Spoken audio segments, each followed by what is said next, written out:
আপনারা দেখছেন জমিদার তারাপদর বাড়ি, যিনি 1971 সালে দেশান্তর হয়েছিলেন। পরবর্তীতে এই বাড়ি যার হাতে হস্তান্তর করা হয় তার নাম হলো ইয়াকুব আলী খান। কথায় আছে, এককাল রাজার আর এককাল প্রজার, এককাল বাদশাহ এককাল ফকির।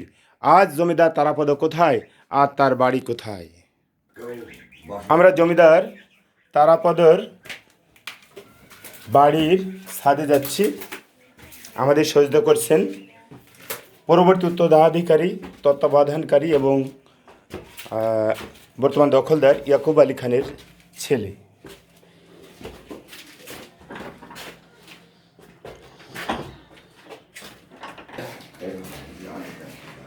জমিদার তারাপদর ধ্বংসপ্রাপ্ত বাড়ির অংশবিশেষ দেখছেন। ব্রিটিশ ইস্ট ইন্ডিয়া কোম্পানি দেশপ্রেমিক সিরাজউদ্দৌলার নিকট থেকে ক্ষমতা নেওয়ার পরে হিন্দুদের আনুকূল্যে সব কিছুই প্রবর্তন করেন এবং তাদেরকে জমিদারি, বেশিরভাগ জমিদারি হিন্দুদের প্রদান করেন এবং তারই একটা নিদর্শন আপনারা দেখছেন যে এই বাড়িটি ধ্বংসপ্রাপ্ত হয়েছে। এই বাড়ি থেকেই মুসলমানদের উপর অত্যাচার চালানো হতো। দামুড়হুদা থানা, চুয়াডাঙ্গা জেলা। বাড়ির স্বত্বাধিকারী ইয়াকুব আলী খানের কততম ছেলে আপনি? 4 নম্বর। উনি চতুর্থ সন্তান। এই বাড়িটি বর্তমানে আপনাদের দখলে? জি জি। জমিদার তারাপদর নিকট থেকে আপনার বাবা ক্রয় করে নেন, তাই তো?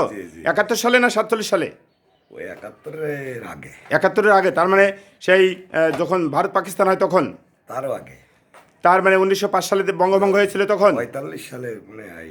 অর্থাৎ 1945 সালের দিকে। তার মানে এই বাড়িটির বয়স আপনারা অনুমান করতে পারছেন। একসময় হিন্দুদের অত্যাচারে অতিষ্ঠিত হয়ে এই বাংলার মুসলমানরা কত কষ্ট করেছিল। আজ এই সেই জমিদার বাড়ি যাদের বংশধরা কলকাতায় ভিক্ষা করে নাকি খাচ্ছে, আর তাদের বাড়িঘর দখল করে অন্যরা বসবাস করছে। সংশ্লিষ্ট সকলকে ধন্যবাদ জানিয়ে এবং কালের বিবর্তন থেকে আবারও শিক্ষা নেওয়ার জন্য অনুরোধ করে এখানে শেষ করছি। আল্লাহ হাফেজ।